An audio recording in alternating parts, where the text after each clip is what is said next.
สบายดีพี่น้องมาพี่น้องมาเช้าวันที่2ของการอยู่ปากเซเนาะพี่น้องตอนเช้าๆเลยพี่น้องก็นี่เวลาประมาณ7 โมงกว่าเกือบ8 โมงเนาะพี่น้องเนาะพากันมาเห็ดอยู่เห็ดกินพี่น้องเบิ่งบรรยากาศก็ดีดีเดี๋ยวจะถูกจะให้เบิ่งแบบว่าพี่น้องหมอกก่อนอันนั้นคือหมอกบ่นะแม่นช่วงยามแรงๆพี่น้องเอ้ยแน่เมืองทางอย่าเฮ็ดตั้งแต่ผู้หน่วยบักใหญ่นะลูกจะเป็นหยังอันนี้นะเห็นยังกินมื้อนี่ก้อยเนื้อก้อยเนื้อสีเนี่ยตลาดมาพี่น้องสดบ่สดเลยเป็นยังลูกกะบอกให้พาน้องขึ้นมาพี่สัญญาณบ่ฮอดขึ้นมาพี่น้องพากันเฮ็ดกินแต่ว่าอยู่พี่น่ะบ้านเขาแบบว่ากว้างพื้นที่กว้างดีพี่น้องเอ้ยทั้งกว้างทั้งแปลน นี่พอครัวเฮาจะเฮ็ดก้อยเนื้อกินมื้อนี้เมื่อคืนนี่นอนบ่หลับพี่น้องเอ้ยแปลกที่ บ่ดอนถึกยังเมื่อคืนนี่เป็นพี่ถึกพี่อ้ำสตุกถึกอันสะถึกถึกก่อนสตุกถึกก่อนบ่ดอนถึกน้ำหลังเอามาฮะบ่คมอ่ะเมื่อคืนนี้มีอะไรจะเล่าให้ฟังถึกพี่อ้ำพี่น้องเอ้ยสตุกนอนไปแรกๆเสียบรับไปน้อยหนึ่งพี่อ้ำแบบว่าอู้ตีงอะไรก็บ่ได้ยุ้มหัวบ่ดอนว่าสั่นคือแต่ไหนได้ยุ้มอยู่ในอันเจ้าของตัวจริงบ่ได้ยุ้มเนาะจนผืดออกมาเองพอผืดออกมาแล้วเมื่อยวันนี้สตุกหยุดเศร้าถึกอ้ำแล้วประมาณ10 นาทีบ่ดอนถึกอ้ำต่อพี่น้องเอ้ยเห็นยื้อฝนมือฝนติงนิก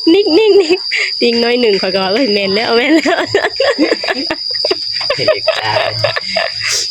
ได้เจียนห่างวันนี้เฟิร์สแป๊บนึงได้ยินเห็นมือฝนติงนิกฝนพยายามอย่าฝืนวันนี้แป๊บนึงเป็นอย่างนั้นโอ้ยนอนว่าซั่นที่แรกจะยันก็ย่านนะว่าจะจังมาบอกกันถามเพิ่นพี่อ้ำก่อนสตูหัวไปแล้วสตูหัวขวัญเพิ่นขอเองเจอก่อนเจ้าเจ้าทีเขาถามเนี่ยเจ้าทีถามก็บ่ถามดีๆแม่นเฮาก็เขาในความฝันก่อนเนาะอยู่บ้านน่ะลีได้พี่น้องตามความเชื่อลีได้อันนี้มันแล้วแต่คนเชื่อบางคนเขาเจ้าก็ว่านอนทับเส้นเจ้าของแต่ในความเชื่อของสตูกนะพี่น้องมันบ่แม่นแห่งดีตอนช่วงที่สตูกกันยังอยู่เฮือนนั้นเก่าอยู่บ้านน่ะหลังน้อยน่ะโอ้ยเขาเจ้าว่านอนทับเส้นหรือว่าเอามือมาแปะใส่เอิกสตูกก็ลองเฮ็ดเบิดทุกวิธีทางเลยพี่น้องมันยามนั้นก็ยังถึกอ้ำคือเก่าทีแรกไปนอนไปเทื่อนึงแล้วแต่บัดนี้ให้ลูกไปอยากกินข้าวต้มมาแม่มาค้ามมาปลาค้ามมาเคิมใส่เด้อยังชมมาแล้วใส่ต้มเป็นหนึ่งใส่หัวขาใส่หัวขาใส่หัวขาในทุ่งยางพักนี่แม่เขาเห็นในไว้เสร็จแล้วทีแรกนอนแล้วไปเทื่อนึงแล้วแต่ที่นี่เลยลูกเขาอยากกินข้าวแล้วมันลูกไม่กินข้าวมันกินข้าวแล้วมันจะแนมสายแนมครัวเลยดูจ้ะแนมนี่มาที่นี้ไปได้มากแล้วเที่ยงเอาพระในคอไปก็แปลกใช่อยู่คือมีแนวมันเห็นนี่แหละวะอันนี้ว่าตามความเสือเด้อพี่น้องเลยอยากใส่ปกติมันสิบกว่าญาติปันใดมันคือมันญาติอะไรเลยมันใส่แล้วมันก็นอนหลับอย่างทำ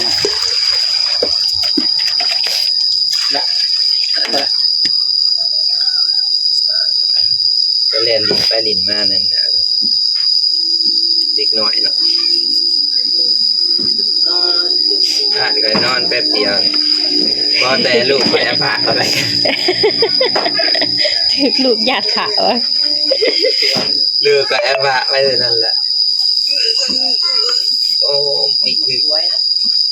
ได้มาหัก คล้ายๆแบบนี้เป็นควันเรียนจันเป็นปีเดือนมหาเราเห็นในตา คล้ายๆแบบควันคือแบบพญานาคคือเป็นควันเงา คิดหาเลขแล้วบ่ ๆโมเลหาเลขแล้วคือที่ตายเนี่ย เด้ คือออกมาจาก เบิ่งนะพี่น้องพื้นที่เฮือนเราเจ้านะ เจ้าว่าเท่าไรนี่ จังไร100,000 2 แสน เด้เบิ่งอยู่ข้างๆนี่ก็ปลูกมันของไผปลูกมันเนี่ย แพงบ่ล่ะ เจ้ามา ฮะ ฮะ แพงบ่ บ่แพง ที่บ้านได้หลายบ่เนี่ย ที่บ้านมันเป็น เป็นมาครัว เอาอยู่ ครอบ ว่า ครัวเราเป็นมาซอยอยู่เทิงเอาพี่น้อง เอาแล้วใส่ต้มเอาซอย ตับบ่ ซอยเป็นเครื่องต้มนะ ตับมันบ่ มันบ่งามบ่ได้ตัวงามตัวแล้วซอยต้ม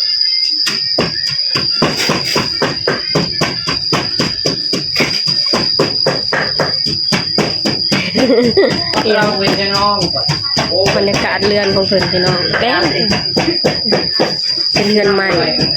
เรือนใหม่แบบนี้นอนเย็นดีเด้พี่น้องจ้ะคนน้อยก็เบิ่งเอาผัดกับลูกกับเอื้อยสบายดีแน่สบายดีเดี๋ยวสตูก็จะไปหลังพักแล้วพี่น้องก็โดนซอยซีนไปเฮ็ดเบิดนี่บ่ ไอ้เบิ้ลต้นหลายนี่มันจะเรียน ใช่เพราะว่าดูคือได้กิน 90,000 เก้าสิบ เนื้อหาไปให้ไปเนื้อหาชี้เนื้อ90,000 เบิ่งพี่น้อง ปากเสียเนาะ ทุเรียนปากเซอ่ะแกะให้นะแกะเบิ่งนะ เปิดเป็นดิ เรียนลาว ทุเรียนลาว เรียนลาวเลยเหมือนหมอนทองหมอนแทง มอนลาวกัน หมอลาว เอากระโหลกตีนนี่โดยขน่อย กินแล้วไปกินแบบสี่ อีแบชีบ่ได้กินหมกปลาบน้อยเพิ่งกินไปว่าอ้ายเพิ่งกินแต่สีลายผมนั่นกิน เขาติดเป็นโลบ่ ที่ไปโลตัว40 เบิ่งพี่น้อง 10แต่แรงๆเนี่ย30 ตัวแรกใช่30 35เท่านั้นแหละ อ๋อโอ้นายใหญ่ครับ มอนลาวตัวนี้เป็นมอนทอง หมอลาว หอมๆพี่น้องนะกรอบนอกนุ่มในก็อันนี้มันอยากกันนั่นแหละเนาะ ผมง่ายเอาเลือกนะครัไปชุบไปเลย มันนิ่มแล้วนิ่มกระแซะเพื่อเก่าแหละทุเรียน แซ่บไม่ตัวนี้ หอมให้หอย เก็บไปเลยนี่ด้านใส่ต้นใส่เลย เอาไปก่อนเลยเอ้ยเอ้ยเอ้ยจำบ่แล้วนะนี่ละ ได้แกะแล้วบ่แล้วบ่ น้อยคุณตัวนี้ ตีกันบ่กับเอื้อกับน้องมื้อคืนนี่ ยอ น้องก็แท้ thank you thank you ไปสิแล้วก็หนาใช่มันก็ thank you ตีเปียเปียมอลา thank you โมโนมอแซงมอ thank you ปนก็ไปฝาดแต้ม ๆน้องก็บ่ได้ธรรมดา ไอ้งักว่ะ ไล่ตีนคืนโป๊บไล่ มันไล่ตีมันตีก่อนจะไล่ตีเนาะมันได้มาตีก่อน ก็เดี๋ยวแล่นญาติอันกระตุ้น ปล่อย กัน ปล่ ไห อน ยมันแดนน้ำกระตุ้นมันตีจ้าจอย ได้อะไรตีกัน แค่มันไล่ตีแบบโอ้โหตีกันหมดทัน ทันเพิ่งเก็บเลยเก็บหาย มา เนื้อแรงไว้เนี่ยหน่อย ด้านนอก งามตัวนี้โอ้หลาหน่อย เป็นไงฮะ เลยนี่ครับ ตัวนึงคัก โอ้ บุคับ โอ้อันนี้สุกแล้วเนาะสุกแห้งแล้วบ่ แน่อันนี้ ตัวนี้บริกินนี่ตัวนี้เสียบ แม่น ตัวนี้เสียบตัวนี้เสียบตัวนี้เน้นในมันร้ายแต่วันนี้มันน้อยนวลมันน้อยที่มันเป็นกระดูกไปสิ อันนี้คนลำพันธุ์บ่ ตัวละพันกันเดี๋ยวมอนี่แสบก่อน กินหน่อยดีเลย อืม ย่างเลยเอามามาชุบมา มันร้ายมานี่แม่ก็มันเนื้อร้ายเนื้อเนื้อเป็นนวลเนาะร้ายใน คู่ไม่ใช่คู่ได้ก็ มุนมีสีได้ร้ายทีเดียวมุนเป็นเบิดกูถ้าถึงมาแสบนี่ร้ายของมันแสบแล้วนี่ตรงในร้ายในร้ายมันทองมันลาว ตีกัน อะไรตีกัน เด็กนั่งแม่งเลยโอ้ย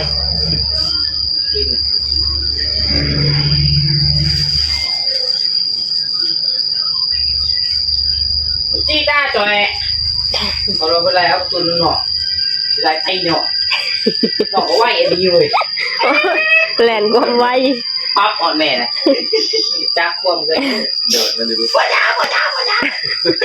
กระดันกระตี้กระพิงกระไหลบ่ทันเลยพิงทางนั้นพันไหลอันนักซีนเลยทางนี้เป็นแลนบ่แปดทางนั้นไหลบ่ได้ทันได้ทางนั้น จ้าก อดพ่อปั๊บ ปั๊บเอาไปเดี๋ยวพ่อเด้อเอาไปเดี๋ยวพ่อไปพอแล้ว โอ้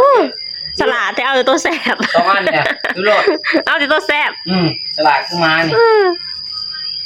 ไปโลดออกไปทางไหนจะไปสตุกของเราไปผมบอกเราไปพอแล้วไปไม่สื่อพอตัวของมาหลายสื่อแล้วผู้สื่อกินกันอีกดอกจองพอสื่อเอ้ยถ้าเราพอที่จะสั่งถ้าใครจะเหิง เพราะนะกาเวียนไป แล้วมองเขาเนาะนายขายแล้ว เวียนไปเวียนมา อันแรกมา ยังไม่ได้ แล้ว เวียนไปเวียนมาเพราะบอกกา หมกะพอเลยเดี๋ยวแล้วเรื่องละ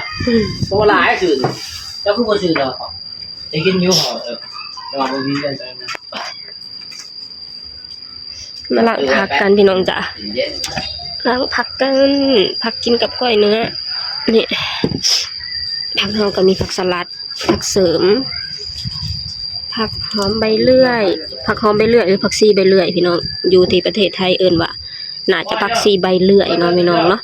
อยู่บ้านชาวตุกนะผักหอมเปรย์อันนี้ผักบัวต้นหอม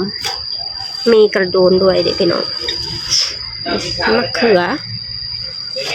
มีมะเขือมีต้นหอมซี นี่ได้เดินเก่าแล้ว พวกเจ้าตุกก็นอนบ่หลับเมื่อคืนในแปลกทีตื่นมาเป็นหวัดเดี๋ยวล้างผักก่อนพี่น้องจ้ะ ป้าเนี่ย ล้างผักกันพี่น้อง แดงแดงเมียงสื่อว่าเล่นเรื่องเนี่ยดูตัวทางเมีย บรรยากาศดีพี่น้องเลย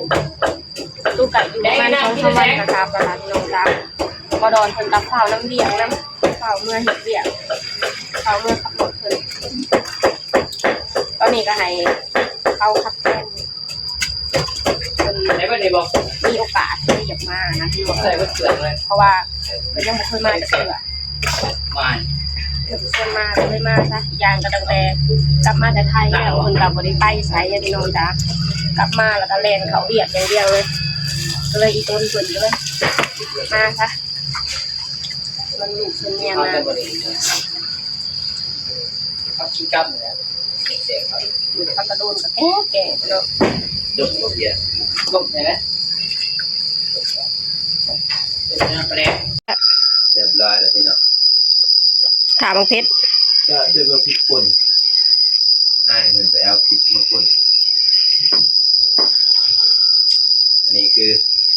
ใบเนื้อของเราเห็นประชาบางไงมาเพียพวกแต่ว่าต้องรอพริกป่นก่อนแต่เขาล้นเนาะแต่คนแล้วมันต้องกินรสนะ บรรยากาศพี่น้อง นี่กาชาวไร่ชาวสวน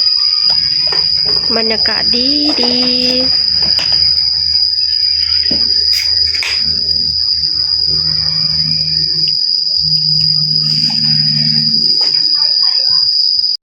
นี่พี่น้องอยู่นี่ก็คือต้มมีต้มด้วย ตอนนี้คือรอขัวเนาะพี่น้องจ้าถ่าให้ลุงไปเอาหมักเพชรป่นมาก่อนสตุกก็เป็นหวัดพี่น้องเนี่ยมาละ พริกงา มาแล้ว ครับอันนี้ก็เสีย พักยัง ฟังเนี่ยแซ่บ นี่ก็กรอบน้ กูเห็นไหม ำ กกน้ ตัวเขาว่าว่านี่ ำพักยังผักกกน้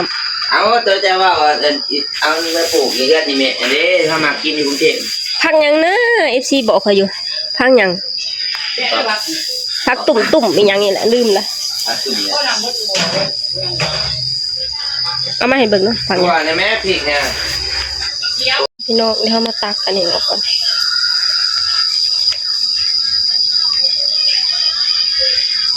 มันจะได้น่ากินมากขึ้นลืมเปิดแฟลชนี่ จ้า ต้มเนื้อพี่น้องเลยหอม จ้ากินยัง เนื้อนี่ต้มกับปีกนี่สะตุกหมักต้มมากกว่าเด้พี่น้อง เพราะว่าต้มแล้วมันจะแบบว่ากลิ่นมันจะหอมเวลากินเนี่ยโอ้ ได้เขานะ แซ่บกลมกล่อมนี่น้องตาปิ้งนี่บ่ปานใดบ่ดอนนี่ เจ้าแล้ว อันน่ะก้อยแล้วก็อีหยังก็ กินมาแบบเดียวเนี่ยจ้ะ เสือร้องไห้ จ้ะนี่ โอเค นั่งเขาสาดึงตังมา ที่หนังขกเหรอ อะไรนี่มึงเน่าไปใส่ยังลงมีเนาะเยื่อมเบ่งลูกๆนะ ทำไมยังเนาะ คิดมาไว้ยันมีเนื้อใส่ กินมะฮุงมะต ไม่มีว่าหูอยู่ตัวเนาะข้างหลัง บอกบ่มี เนาะ บ่มี เยื่อมเบ่งนี่ก็ เป็นได้ ำเรียบร้อยแล้วพี่น้อง ยัง อืมกินเหมือนกันนะ ชิมดิบบ่เนี่ย กลัววะไอ้กลัวก็กลัว ว่า หัว กลัวนั่งก็กลัว ย่อย อะไรเยอะเลย มาขัวก่อนไปพี่น้องกินข้าวกัน กินข้าวนี่บรรยากาศบ้านมาแล้ว เมื่อเราเอาอ่ะยิ่งก่อนบัดนึงเสียว่ะเขาเลยมา กินเบียร์แต่เช้ากินเบียร์แต่เช้าแท้อาชีพมึงลูกสิไทยเอาเอมี่มากินเหรอ ไม่ ได้ เล มาย กินมาแล้วมาแต่ไหม ก่อนเลย ได้ เขาไม่มาเบิร์นอ่ะ อะไรนี่บ้าง อ่า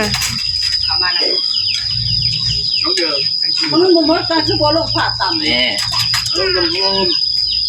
ใช่ปะ ย่าแล้วตัวมันบ่ได้ย่า โอเคพี่น้องมาพี่น้องกินข้าวกันเด้อ